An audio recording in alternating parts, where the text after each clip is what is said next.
샬롬, 안녕하세요. 오늘은 잠언 10장 하겠습니다. 저와 여러분은 믿음의 사람들입니다. 믿음 하면 삶을 배제할 수 없고요. 또 우리가 어떻게 행하는지 행함을 배제할 수 없는 것 같습니다. 우리 10장부터는 이제 믿음과 삶 또는 믿음과 행함이라는 단어를 가지고 읽으시면 훨씬 이해가 쉽죠. 왜냐하면 10장부터는 조금 다른 내용이라 그랬죠. 세부적인 내용들, 하나님을 경외하고 또 지혜를 추구하고 지혜를 따르기로 한 자들은 과연 어떻게 살아야 하는 것이 지혜로운 삶이고 또 하나님이 기뻐하시는 삶인지를 구체적으로 세세하게 설명하고 있기 때문입니다. 잠언이 가르치고자 하는 지혜, 또 잠언에서 잘 사는 기술, 또 잘 사는 행함이란 무엇이냐면 한마디로 의롭게 사는 것입니다. 그래서 의롭게 사는 것, 이 단어를 딱 가지고 여러분이 10장부터 31장까지를 읽으시면 좋겠습니다. 10장에서만도 의인과 악인의 대조가 13번이나 나오게 되고요. 2장 20절에 보면 지혜가 너를 선한 자의 길로 행하게 하며 또 의인의 길을 지키게 하리니 라는 말씀이 있습니다. 이렇게 지혜는 의인의 길, 의인의 삶, 의롭게 행함, 의롭게 산다는 것, 이런 걸 가지고 어떻게 살아야 될지 말하고 있습니다. 10장 이후의 모든 장들을 여러분이 들으시고 읽으시면서 내가 의인의 삶을 살기 위해서 버려야 할 것들, 또 씻어야 할 것들, 끊어내야 할 것들이 무엇인지 생각하고 읽는 은혜가 있었으면 좋겠습니다. 1절입니다. 솔로몬의 잠언이라 지혜로운 아들은 아비를 기쁘게 하거니와 미련한 아들은 어미의 근심이라. 이 솔로몬의 잠언이라는 표현은 1장 1절에도 나왔었고요. 지금 또 10장 1절에 나오고 있습니다. 지혜로운 아들은 누구입니까? 지혜의 극치인 예수님을 믿고 또 그 초대에 응한 자녀를 지혜로운 아들이라고 이야기합니다. 부모에게 기쁨을 주는 아들과 근심을 주는 아들을 지금 대비하고 있습니다. 저와 여러분은 하나님에게 근심을 주는 자녀인지요, 기쁨을 주는 자녀인지 한번 생각해 봤으면 좋겠습니다. 2절에서 5절입니다. 불의의 재물은 무익하여도 공의는 죽음에서 건지느니라. 여호와께서 의인의 영혼은 줄이지 않게 하시나 악인의 소욕은 물리치시느니라. 손을 게으르게 놀리는 자는 가난하게 되고 손이 부지런한 자는 부하게 되느니라. 여름에 거두는 자는 지혜로운 아들이나 추수 때에 자는 자는 부끄러움을 끼치는 아들이니라. 10장 이후에는 좋은 것하고 나쁜 것을 계속 이렇게 비교해서 이야기하고 있습니다. 이런 표현을 대꾸법이라고 하는데요. 어떤 그 일을 잘 기억하게 하고 비교하게 하기 위해서 그런 표현을 쓰고 있습니다. 2절에서 갑자기 재물에 대한 이야기가 나옵니다. 불의한 재물은 무익하고 도움이 되지 않지만 의로운 재물은 사람을 살린다. 이렇게 불의한 재물과 악인의 탐욕을 경계하고 있습니다. 지금 의롭게 산다는 걸 이야기한다 그랬잖아요. 그런데 처음 나오는 게 재물에 대해서 이야기합니다. 불의한 재물은 죽음 앞에서 무익하다. 이 이야기는 재물이 우리의 생명, 우리의 영원한 생명을 책임질 수 없음을 이야기하고 있습니다. 유대인들은 어려서부터 하나님의 말씀을 통해서 돈과 재물에 대한 교육을 받는다고 합니다. 우리는 이런 생각하죠. 돈만 있으면 못할 게 없다. 돈이면 다 돼. 이렇게 생각하잖아요. 그렇지 않습니다. 정말 중요한 것, 정말 우리가 인생 가운데 소중한 것은 돈으로 될 수 없습니다. 그런 생각을 하게 하는 건 사단의 가르침이고요. 사단의 유혹입니다. 이 세상에 가치 있는 사랑, 여러 가지 사랑뿐만이 아니라 모든 것들을 우리는 돈으로 해결할 수 없습니다. 왜 그런 광고도 있죠. 침대는 살 수 있지만 잠은 살 수 없는 그런 것처럼. 그래서 지금 여러분이 돈이 중요하고 돈이 필요하지만 돈의 한계를 알아야 되고요. 또 나의 환경과 나의 상황 속에서 지금 행복하지 않다면 지금 돈이 많아지면 행복할 거야 이렇게 생각한다면 그건 큰 오해입니다. 행복은 소유에 있지 않다는 것 우리가 살면서 경험하잖아요. 그래서 의인이란 이렇게 불의의 재물을 탐하지 않는 사람을 처음부터 재물에 대한 이야기를 하고 있습니다. 사람들은 그 재물 때문에, 돈 때문에 자기의 유익을 위해서 공의를 버리고 또 불의를 행하기 때문에 의롭게 사는 것과 거리가 멀어지기 때문이 아닐까 생각하게 됩니다. 저와 여러분이 눈앞에 보이는 당장의 이익 또는 당장의 어떤 좋은 것들을 따라가기 위해서 하나님의 말씀과 하나님의 공의를 버리고 불의를 행한다면 우리는 의롭게 사는 것은 아니라고 설명하고 있습니다. 의인은 불의한 재물을 탐하지 않을 뿐만 아니라 교만하지 않다고 말하고 있습니다. 이 말은 있다고 교만하고 없다고 열등감이나 또 초라하게 느끼지 않고요. 또 없다고 누군가를 원망하는 건 아님을 보게 됩니다. 3절에 의인의 영혼은 줄이지 않게 하신다 말씀합니다. 악인의 소욕을 물리쳐라 이렇게 하는 말씀 이어서 의인은 영혼은 줄이지 않는다. 하나님은 의인의 필요를 채워주실 뿐만 아니라 악인의 욕심 또 악인의 탐욕을 좌절시키죠. 이런 걸 보응의 원리죠. 의인이기 때문에 이렇게 해주시고 악인이기 때문에 이렇게 보응하신다는 게 잠언 전체에 굉장히 많이 흐르고 있습니다. 있는 것에 불만족하고 원망하는 것이 아니라 자기 소득에 있는 것에 감사하는 자가 지혜로운 자이고 이런 사람들의 영혼은 줄이지 않겠다고 오늘 말씀하고 있습니다. 우리가 탐욕에 붙들리면 조금만 더를 외치게 되는 것 같아요. 그리고 가지지 못한 것, 없는 것에 집착하면서 가진 것을 소홀히 여기고 또 가진 것에 만족하지 못하고 감사하지 못합니다. 또 탐욕에 붙들리면 조급해지고요. 감사를 잃어버립니다. 여러분은 어떠신 것 같아요? 4절에서는 손이 부지런해야 한다고 말씀합니다.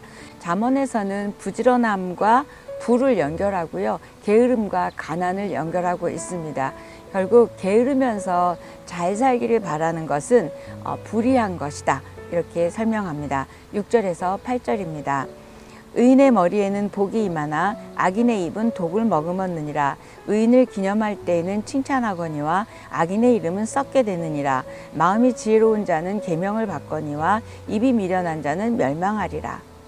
의인과 악인의 행동을 비교하고 또 그 행동의 결과를 비교하고 있습니다.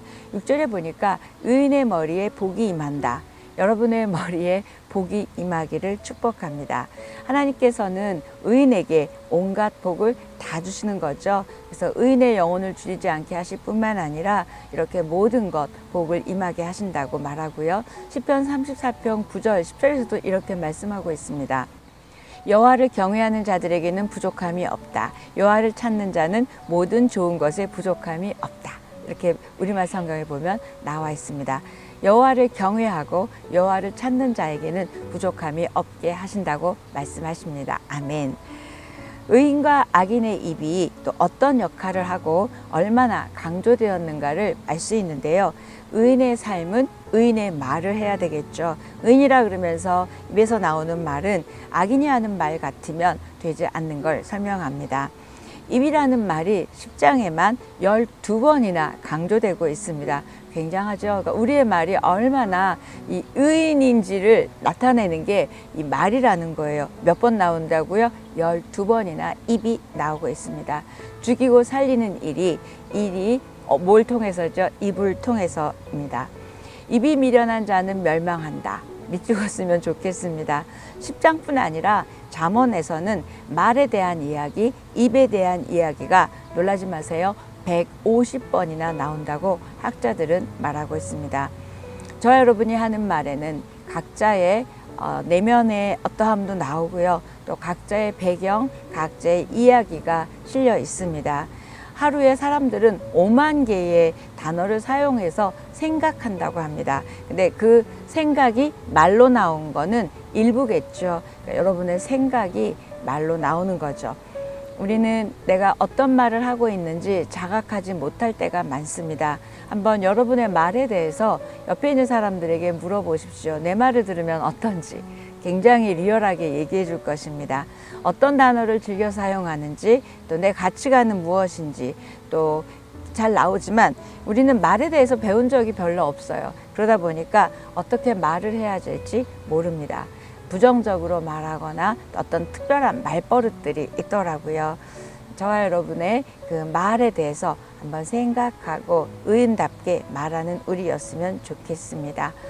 내가 어떻기 때문에 이런 말이 나오기도 하지만 도리어 그 말이 나를 만들어 간다는 것도 알 수 있습니다. 7절에 보니까 악인의 이름은 썩는다 이런 표현이 있습니다. 이름이 썩는다는 표현은 뭐냐면 마치 식물이나 나무가 썩어서 없어지는 것처럼 악인이 죽은 후에는 그 사람 이름 완전히 잊혀진다는 표현을 하고 있습니다. 9절에서 14절입니다. 바른 길로 행하는 자는 걸음이 평안하려니와 굽은 길로 행하는 자는 드러나리라. 눈짓하는 자는 근심을 끼치고 입이 미련한 자는 멸망하느니라. 의인의 입은 생명의 샘이라도 악인의 입은 독을 머금었느니라. 미움은 다툼을 일으켜도 사랑은 모든 허물을 가리느니라. 명철한 자의 입술에는 지혜가 있어도 지혜 없는 자의 등을 위하여는 채찍이 있느니라. 지혜로운 자는 지식을 간직하거니와 미련한 자의 입은 멸망에 가까우니라. 다 밑줄 긋고 싶지요. 다 참 중요한 말씀들입니다. 9절에 보니까 바른 길로 행하는 자는 걸음이 평안하대요. 여러분 평안하십니까? 그러면 바른 길로 가고 있습니다. 굽은 길로 행하는 자는 드러난다. 이때 말하는데 이 바른 길과 굽은 길을 대조하고 있습니다.